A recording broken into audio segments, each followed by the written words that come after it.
Hello and welcome to Election Countdown. I really couldn't be bothered to get guests on today because I've got coursework due Wednesday. So yeah, going to be busy. I'm just going to do a brief rundown of the candidates and how they did during hustings. We'll start in Stone Dead last. John Thurley from UKIP. He's just bizarre. I mean, he pointed at a member of the audience and went, "You want to know who's in your house, don't you?" This was to do with immigration.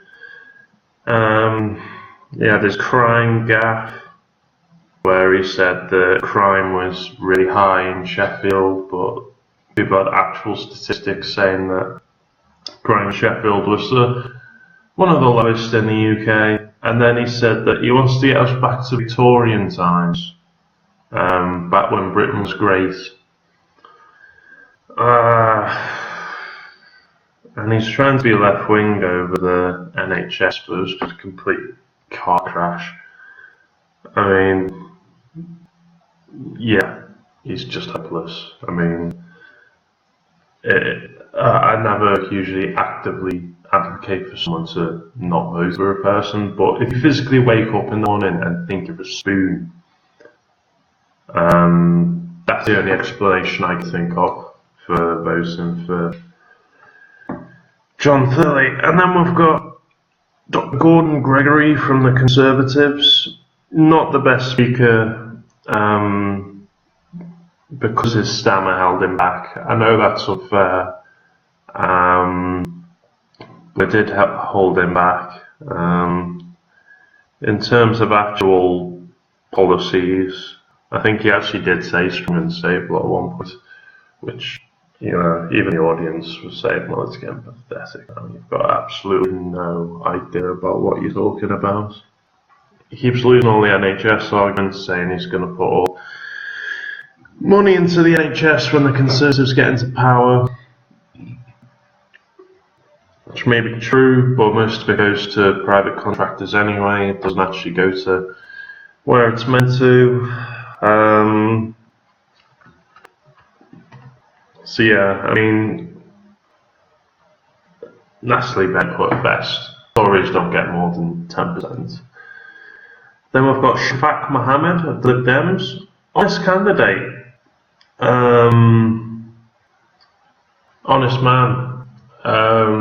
A lot of integrity. I'm not a politician. There was a Sheffield Council's gaffe where he was putting a lot of the blame for the trees getting cut down on Labour. And Paul Blomfield just shut him down, said this was the fault of private contractors, not on the actual council. So Shafak, again, honest man. I can see why a lot of people vote Liberal Democrat, because obviously locally they do very well in Sheffield, but yeah, I'll just leave it there. And then second place, behind Paul Blomfield, I put Natalie Bennett. Now, I thought she was the best at taking apart Labour, but I think her problem is the fact that her party spends a lot of their time basically campaigning against Labour. They talk a lot about left-wing alliance, but as Paul Blomfield said,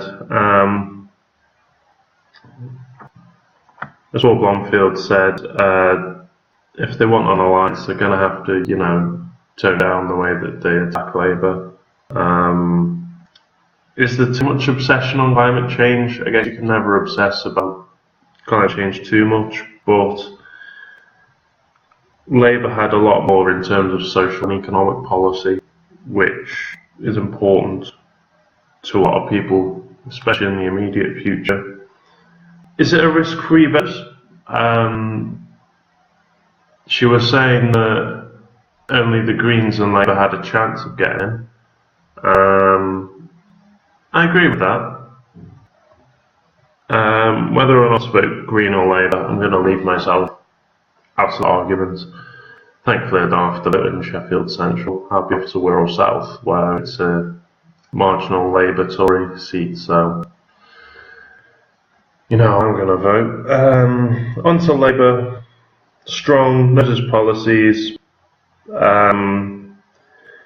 Paul Blomfield, I don't know if you watched my interview with him, he's a better debater than he is having a discussion. Natalie Bennett definitely did a lot better when she had the interview with me, because she took it as a discussion and she was able to talk through a lot of the tough questions that I had for her.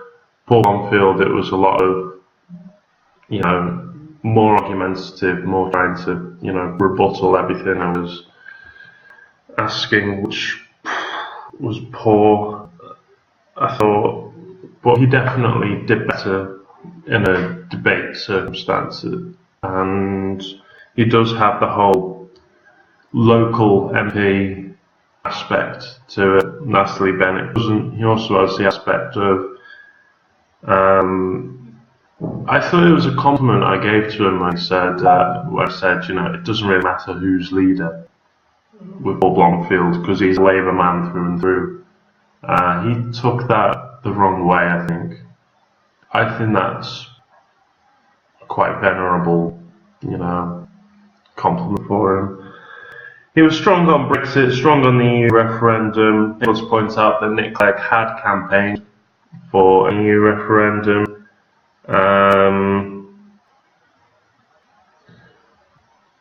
Was his whole, answer to the Corbyn question a bit weak? Making a soap opera out of it now isn't appropriate, because it is important, because when Labour, or if Labour do win to Corbyn, he needs backbench MPs that are going to back him. Was his answer a bit weak? And I thought his answer with me was a bit weak. I think, he's not, it's blatantly obvious he's not 100% on board with the leadership, and it's like that with the majority of Labour MPs. That's a matter for the Labour Party internally. As far as I'm concerned, the manifesto we've run is the manifesto that we'll be voting for at the ballot box, and if you support that manifesto, then vote for it. Paul Blomfield, in his position as Labour MP, will be obligated, let's say, to pass that agenda, and there'll be a whole swathe of left-wing MPs. They'll be entering the House of Commons as well. So all in all, Labour first, Greens second, Lib Dems third, Conservatives fourth, UKIP stone dead last. That's why I read the whole hustings. So like, comment, subscribe, do all that shizazz.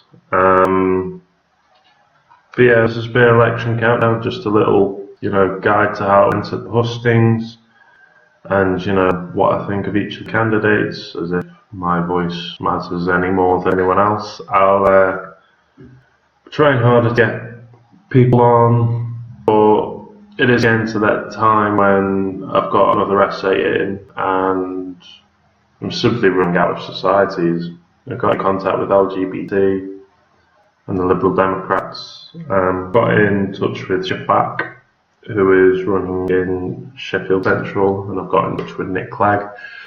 Nick Clegg will be interesting. But just remember that today is the last day to register to vote.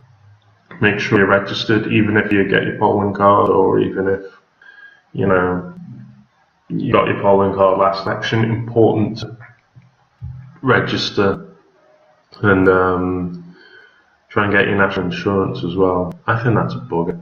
I mean, who's got, they don't give out national insurance cards anymore. You want your national insurance number, you need it printed off. It's ridiculous. It's all part of getting young people to not vote, we get homeowners to vote, they get their automatic thing through the box. It's like going back to the flipping 1800s when you need a house to vote. Anyway, I'm going off on a tangent, but yeah, I'm sure to vote. Those are the candidates. You'll probably think differently from me if you've got another political opinion, but whatever. Okay, see ya. Bye.